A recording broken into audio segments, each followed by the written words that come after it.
Assalamualaikum warahmatullahi wabarakatuh. Transportasi adalah proses perpindahan barang atau orang dari satu tempat ke tempat lain. Berbicara tentang transportasi, kebetulan tetangga ada yang jadi pengusaha transportasi. Untuk bisa mengenal lebih dalam, mengetahui seluk-beluk transportasi yang dijalankan oleh tetangga ini, marilah kita menemui beliau untuk kita gali pengalaman-pengalaman beliau yang bergerak dalam bidang transportasi. Mari kita menuju ke TKP.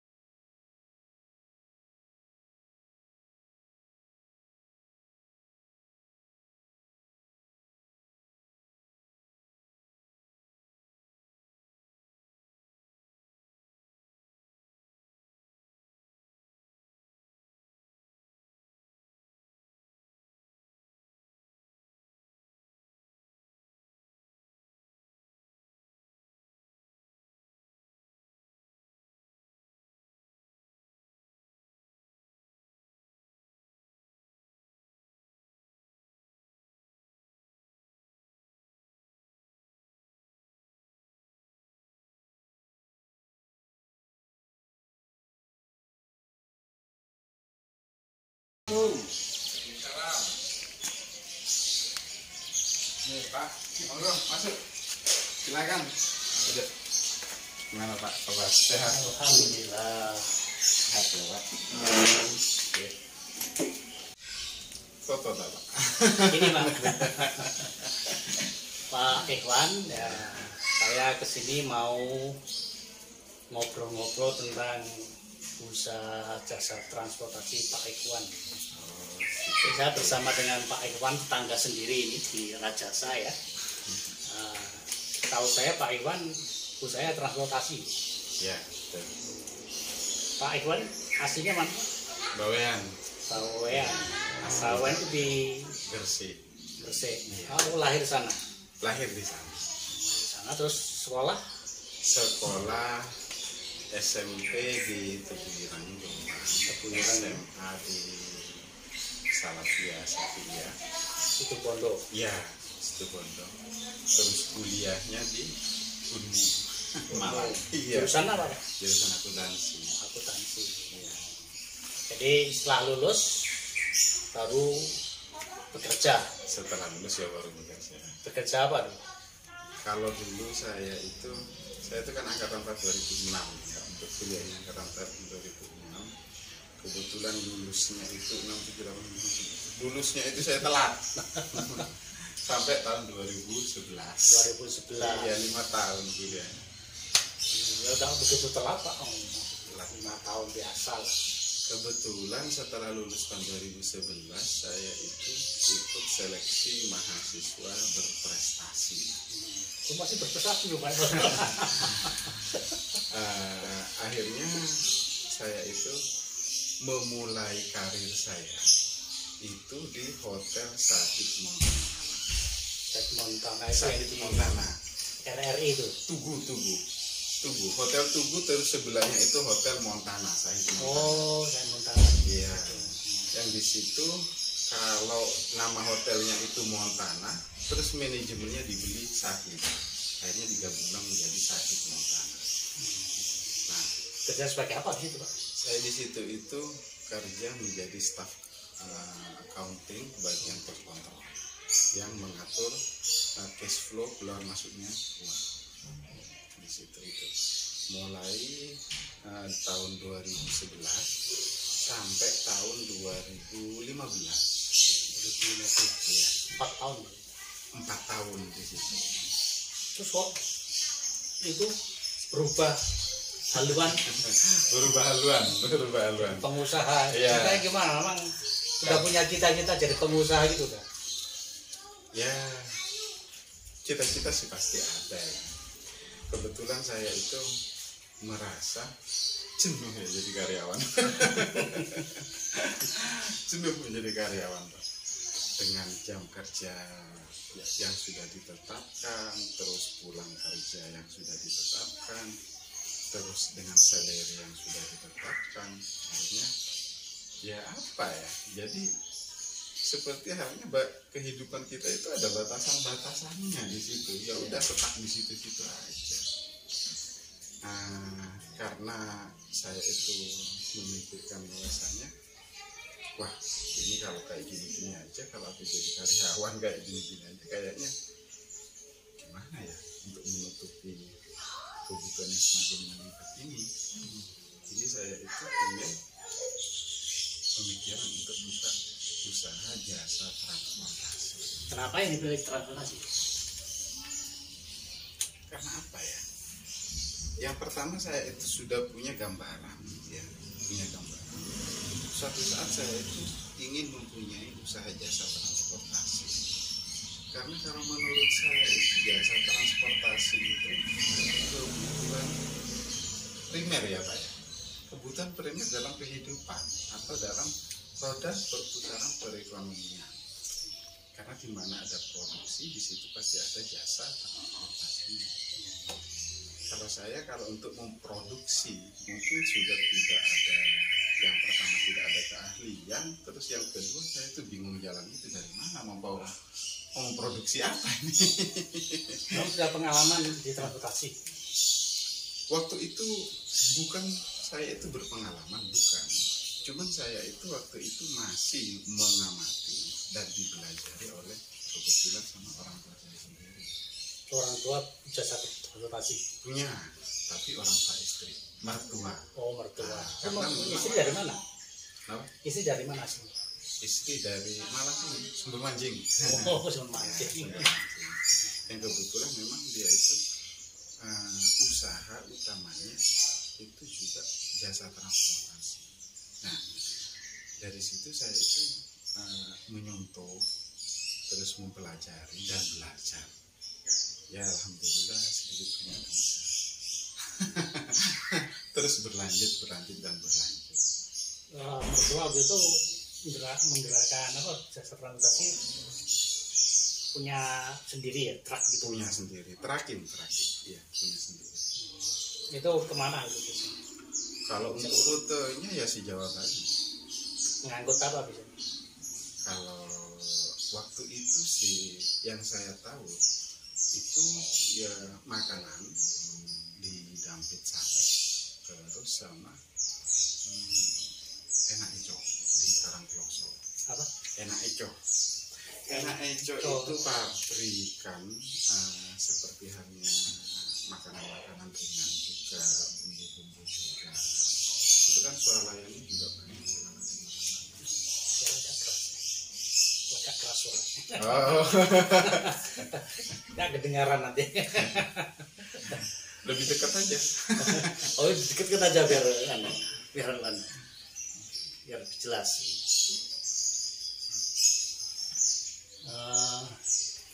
Jadi selama Oh ya. Kopi dulu.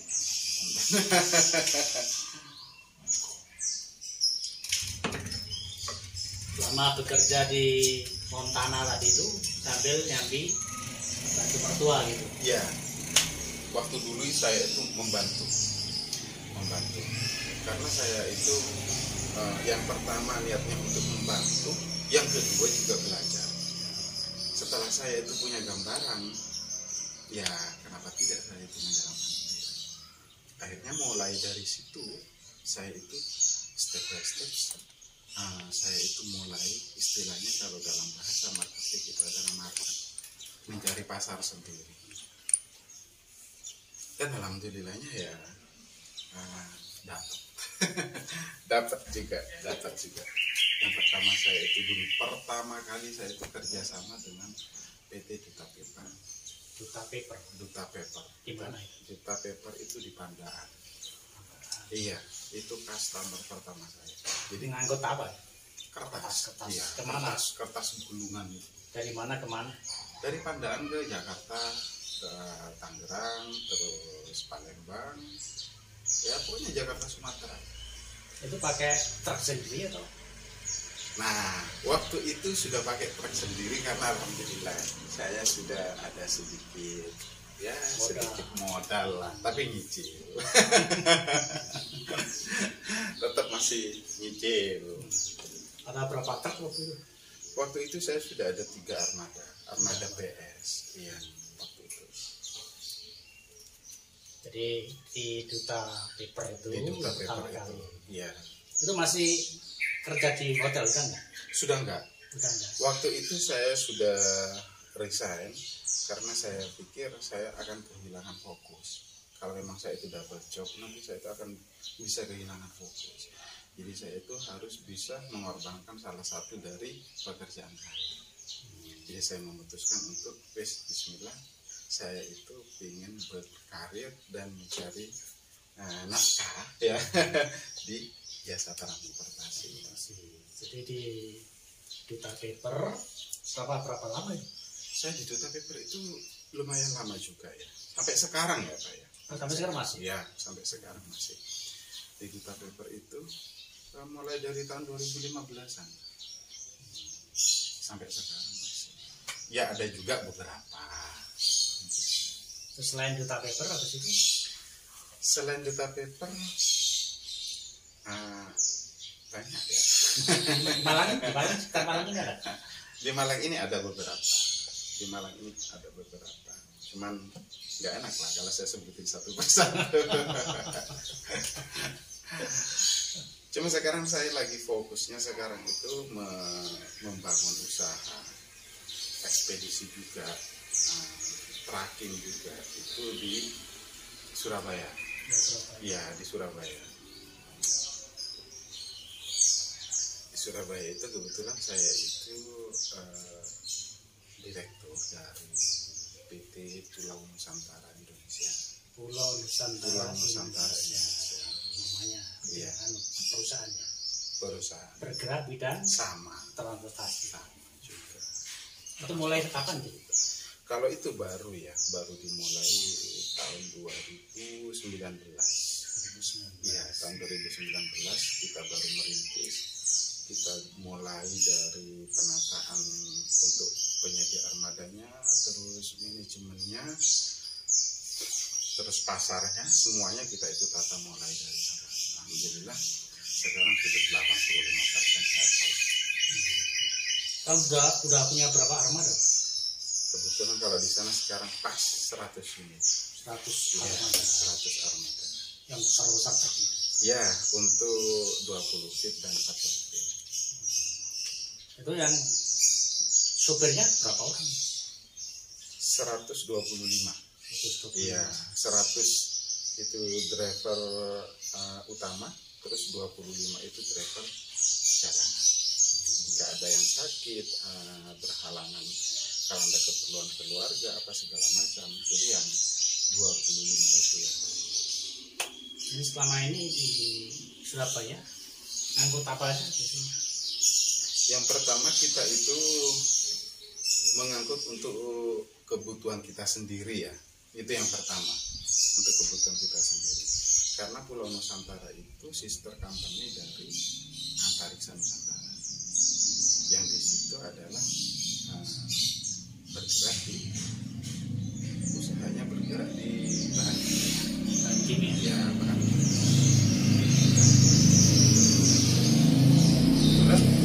Untuk mobilitasnya juga awalnya kita itu membentuk Pulau Nusantara ini itu bukan untuk dipublikasikan, artinya bukan untuk dijual ke umum, itu untuk kita sendiri, untuk kebutuhan kita sendiri.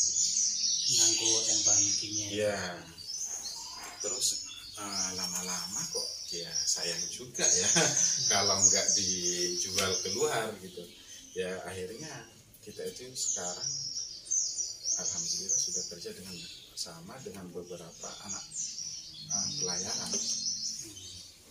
Kita bisa kerjasama dengan anak pelayaran ya, alhamdulillahnya sekarang di situ. Itu bahan kimia apa sih Bu? Banyak banget. Tiap hari diangkut itu. Iya. Dari mana? Diangkut kemana? Ya kalau yang banyak itu ya Medan, Samarinda. Dari mana itu? Dari Gresik, dari Sidoarjo. Kita kan Itu punya. jalan darat? Iya, bukan Pak, kontainer. Oh, berarti ngambil dari Gresik di petrokimia ya? Bukan, di tempat kita sendiri. Kita kan punya 3 pabrikan. Oh, yang PT tadi itu ya? Apa? Ya, jadi Antariksa itu ini punya 3 pabrik. Ada yang di Gresik 1, terus di Sidoarjo 1, ada yang di Mojokerto 1. Pabrik apa? Pabrik pupuk. Iya. Itu Pak Irwan ekspedisinya yang bagian ngangkut itu. Ya, awalnya konsep kita itu untuk kebutuhan kita sendiri. Lama-lama kok banyak ya yang apa itu yang datang ingin kerja sama. Ya mungkin sudah rezekinya kali ya Pak ya. Mungkin sudah rezeki. Kita aja dulu. Ya enggak lah. Bosa ya yang tajur. Kan kerja sama, Bapak yang di transportasinya, bosnya yang itu kan. Sama-sama kan perusahaan. Iya Pak, cuman kita itu saya di sini itu posisinya sebagai pembangun atau penggerak. Jadi saya itu di sini posisi ya Pak ya, sebagai pimpinan tapi bukan sebagai CEO. Kalau CEO itu ya tetap dari bos saya, gitu. Karena bos saya ini tingkat manajer. Ya, Manajer. Bos saya ini punya cita-cita dulunya, dia itu ingin punya cita-cita punya usaha ekspedisi. Cuma dia itu bingung, dia itu punya keinginan, punya uang, cuman bagaimana cara untuk mewujudkan. Akhirnya Tidak selamanya punya modal itu bisa. Ya, tidak selamanya orang punya uang itu, ya Pak ya, itu menjadi apa yang dia mau, tidak. Ini kita ngomong pekerjaan loh Pak ya, bukan ngomong keinginan. Kalau masalah keinginan ya memang orang punya uang itu mau apa aja sih boleh ya. Cuman kalau di pekerjaan itu tidak. Jadi walaupun kamu itu punya uang, kalau kamu itu tidak punya skill, itu ya sama aja. Habis gitu aja. Jadi dia itu punya cita-cita, ya punya keinginan untuk membangun usaha ekspedisi. Akhirnya dia itu mempercayakan semua itu pada saya. Karena memang konsep dari perusahaannya dia yang sekarang ini sudah berjalan ya. Dan itu kan kadang sharing barang gitu kan. Dia itu ingin punya usaha itu dari hulu ke hilir. Jadi dari hulu ke hilir. Jadi dalam bidang ini. Iya, dalam bidang pupuk ini. Jadi apa yang dia itu inginkan, apa yang dia itu butuhkan di bidang usaha pupuk ini, semuanya dia itu handle sendiri. Itulah yang dinamakan dengan perusahaan dari hulu ke hilir. Jadi perputaran dari uang itu nggak sampai keluar. Satu contoh, pupuk itu kan punya bahan baku. Bahan bakunya kita impor sendiri dari Cina sama Rusia. Ya. Terus habis itu armada yang mengangkut ya kita sendiri. Untuk ekspedisinya yang mengurus ekspedisi kita sendiri. Untuk pendoringan setelah sampai di pot-pot tujuan kita sendiri yang mengedrop ke gudang-gudang. Jadi memang dia itu menginginkan apa ya? Usaha itu ya dari hulu ke hilir. Satu contoh, kalau kamu itu punya usaha, komponen apa aja sih yang diperlukan? Komponen apa aja yang diperlukan? A, B, C, ya udah kita ayo betul. Sama, karena dia itu kiblatnya itu pada ini ya, apa sinarmas ya. Sinarmas itu kan seperti itu. Jadi sinarmas itu ya punya kebun karet sendiri, ya Pak, punya pupuk sendiri, pabrik pupuk sendiri. Terus setelah itu karetnya diolah-olah sendiri. Punya kertas, ya kertasnya diolah-olah sendiri. Pengirimannya ya pengiriman sendiri. Dananya ya dana sendiri. Kan ada itu Bang Sinarmas. Makanya usahanya dia itu dari hulu. Apa yang diperlukan dalam suatu usaha ya itu yang diciptakan. Jadi secara perputaran keuangan ini tidak sampai keluar. Itu pupuknya itu dijual keluar Jawa, di Jawa nggak? Kalau di Jawa ya Jawa Barat sih. Jawa Barat. Ya, Jawa Barat itu Indramayu, terus Karawang, daerah situ Juga ada bagian pemasaran ya. Ya, karena kita itu ya bukan tidak melayani retail ya Pak ya, kan kalau seperti itu kan retail ya Pak ya. Kalau kita tuh tidak melayani retail. Ya ada beberapa marketing khusus retail, cuman itu sedikit sekali. Kita itu lebih main ke korporat. Nah, terus ini bisa transportasi Pak Ikhwan ini selama ini ada kendala nggak? Alhamdulillahnya tidak. Ya alhamdulillahnya tidak. Ya dengan adanya COVID ini ya Pak ya, memang banyak usaha itu yang turun. Itu mau tidak mau ya harus kita akui bahwasanya banyak sekali usaha-usaha yang tutup karena tidak bisa membayar karyawan, tidak bisa membayar operasional, tidak bisa membayar pajak. Akhirnya memutuskan untuk gulung tikar. Tapi ya alhamdulillahnya di kita itu enggak. Jadi kita itu tidak terdampak. Kalau untuk ini tidak terdampak. Jadi Tapi di mana juga ada mekaniknya nih. ada semuanya. Ada berapa mekanik? Kalau mekanik kita itu ada 4 ya Pak ya. Ada 4. Sama seperti Bengkel sendiri juga ada. ya sama seperti halnya usaha ekspedisi ini Pak. Yang saya bangun ini, saya membangun mulai dari nol dengan bos saya ini. Jadi semua hal yang diperlukan di bidang ekspedisi ini, ya saya siapkan di situ. Komponen ekspedisi ini apa sih yang diperlukan? Yang pertama ya Pak ya, jelas armada. Kita itu semuanya beli armada. Yang kedua driver, ya Pak. Yang ketiga mekanik. Yang keempat spare part. Ya. Kalau spare part kecil-kecil kita itu kerjasama dengan beberapa toko suku cadang ya. Cuman usaha apa itu kebutuhan pokok dari tracking itu kan pasti ban. Kita impor sendiri. Bannya kita impor sendiri. Dari mana? Dari Cina Pak. Cina. Iya. Lebih murah. Lebih murah. Di sini ada GT radial. Oh, kalau itu udah kelasnya GT radial, habis itu gajah tunggal. Iya, itu sudah apa ya Pak ya, udah semi premium. Saya itu punya salah satu merek ya, C, anggap aja inisial C ya Pak. Kita itu pakai sama. Ketahanannya bisa sampai satu tahun 2 bulan, 1 tahun 3 bulan dengan harga sangat. Karena apa? Karena pengeluaran terbesar di ekspedisi itu dari ban. Itu pengeluaran terbesar. Gitu. Jadi bagaimana cara kita itu meminimalisir pengeluaran supaya pendapatan tinggi. Jangan sampai pengeluarannya tinggi, pendapatannya rendah. Tutup nanti usahanya. Jadi ban yang paling ambil. Ban yang paling utama. Kalau masalah untuk head unit, maintenance, terus habis itu apa ya maintenance segala macam itu karena kita itu masih baru, jadi itu masih asuransi. Semuanya masih di cover DLA. Itu 100 armada itu langsung beli semua 100 itu. Oh enggak, parsial. Satu merek semua. Ada 2 merek.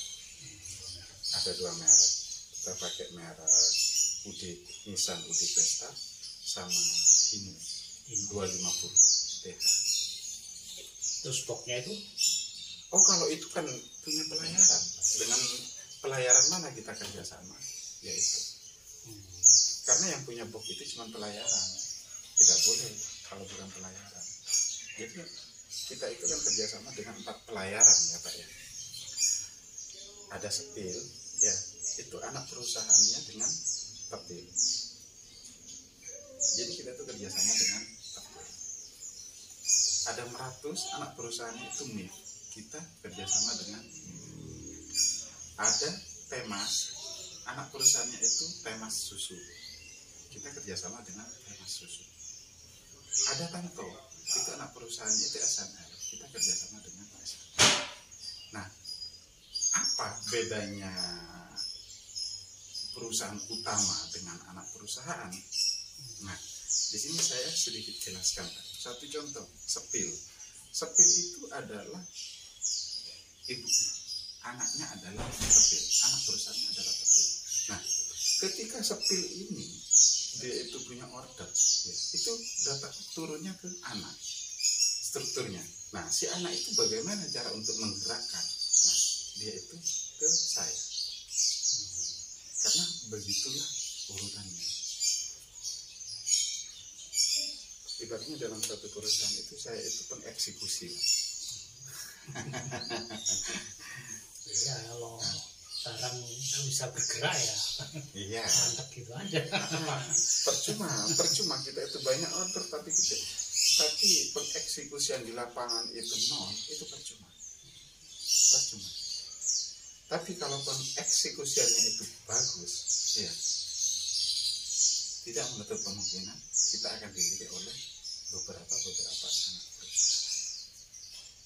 Selama ini cuma dari Gresik ke Perak ya, Ya. langsung ke pakai kontainer gitu, kirim pakai kapal gitu. Ya. Kalau yang di luar itu misalnya ke Jawa Barat pakai truk sendiri. Kalau ke Jawa Barat itu juga kita paling jauh juga ke Jawa Barat ya, seperti halnya Coca-Cola Bawen, daerah Bawen, terus Dua Kelinci, Pati, kita masih support ke situ. Tapi kalau sudah ke Jakarta apa segala macam kita sudah nggak main. Ini untuk di divisi kontainer ya Pak, bukan tracking, bedakan. Apa beda kontainer tracking? Kalau kontainer itu box gitu ya, ya, kontainer. Ya, itu box alias peti kemas. Peti kemas. Nah, kalau tracking darat, ya truk-truk biasa itu, tergantung kemana ordernya. Jadi di situ order Jawa Barat ya bisa sesuai dengan retase atau kesepakatan harga yang sudah disepakati. Jakarta ya bisa, Sumatera ya bisa, kemanapun bisa, asal sesuai dengan harga atau retase yang sudah kita sepakati. Tapi ke Jawa Barat itu tracking. Tapi kalau kontainer itu tidak bisa seperti itu. Karena kontainer itu kalau kita itu berbicara sekup usaha trailer atau kontainer, itu semuanya sudah ada sektor-sektornya. Jadi sektor itu yang sudah disepakati dan ada asosiasinya, serta sudah ada yang menaungi. Yang dari harga yang sudah disepakati, ya udah itu yang dijalankan. Satu contoh, pelindung dari semua harga, semua asosiasi. Kalau kita itu ngomong di divisi kontainer itu dilindungi oleh Organda. Ya, organisasi daerah. Untuk POT wilayah Jawa Timur atau Perak. Untuk Jawa Tengah ada sendiri. Untuk Jakarta ada sendiri. Pos-posnya ada sendiri. Satu contoh, saya itu muat ke Unilever Ngoro. Ya, Unilever di Jakarta. Bukan, Ngoro Pak, Ngoro Industri. Ngoro Industri mana? Di Sidoarjo. Mojokerto loh. Mojokerto. Satu contoh kita itu ngomong Unilever ya Pak. Unilever itu kan ada dua. Ada Unilever Ngoro, ada Unilever Rungkut. Semisal saya itu ke Ngoro dengan retase anggap aja 1 juta. Ya, dengan borongan itu 450. Itu semuanya sudah segitu, rata. Semua armada. Dan semua ekspedisinya juga seperti itu. Rata patokannya. Kita itu di sini kalau bilang ya kita itu ambil keuntungan ya 100%. Pokoknya kita itu mengeluarkan. Kalau di sana itu kan juga seperti itu. Anggap aja ke Ngoro itu borongan. Ke Ngoro itu kan sektor 3 ya. Ngoro itu sektor 3. Itu borongan itu 450 ke driver. Anggap aja seperti itu. Itu semua ekspedisi juga seperti itu. Mau kemanapun ya seperti itu. Jadi nggak ngawur Pak. Nah, Ada kesepakatan. sudah ada kesepakatan dan retasenya, dan itu diperbarui jika ada kenaikan BBM. Kalau tidak ada ya enggak. Umpamanya si driver ini mau kerja di perusahaan A, perusahaan B atau perusahaan C, Sama aja. sama aja. Retasenya itu sama aja. Nah, enaknya main di trailer atau konten itu seperti itu. Karena memang sudah ada pos-pos atau harga yang sudah disepakati bersama, sudah fix. Jadi sudah tidak ada istilahnya tawar menawar lagi. Jadi tinggal disodorkan aja. Itu kalau kita ke driver atau ke kita. Akan tetapi kalau kita ke atas itu beda. Beda lah. Tergantung bagaimana caranya kita itu melobi Masih ke atas itu ke customer langsung. customer. Ya, ke customer langsung. Itu beda lagi. Tergantung bagaimana caranya kita itu melobi. Karena mereka itu juga tidak tahu untuk di bawah ini tidak tahu. Bisa lebih mahal, bisa lebih murah. Bisa lebih mahal, lebih murah tidak mungkin. Kalau lebih murah mending kita ikut patokannya organda, Pak.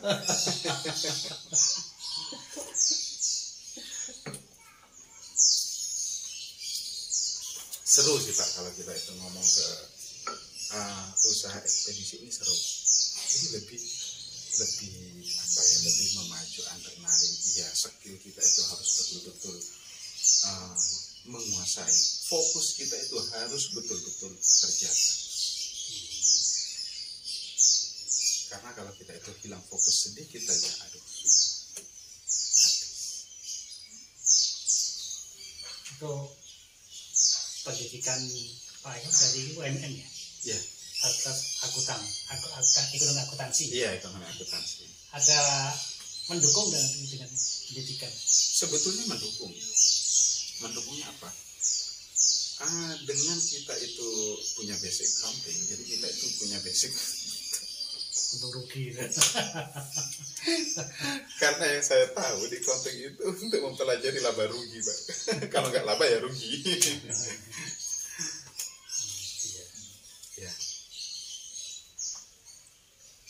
Terus ini kedepannya mau gimana rencananya? Depan masih mau melebarkan sayap kemana?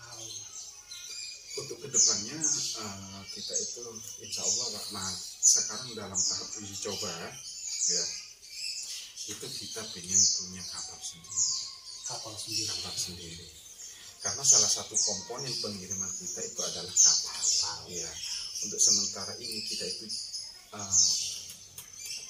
mencoba untuk mencharter kapal. Habis itu kita nanti analisa sambil mengumpulkan pundi-pundi rupiah.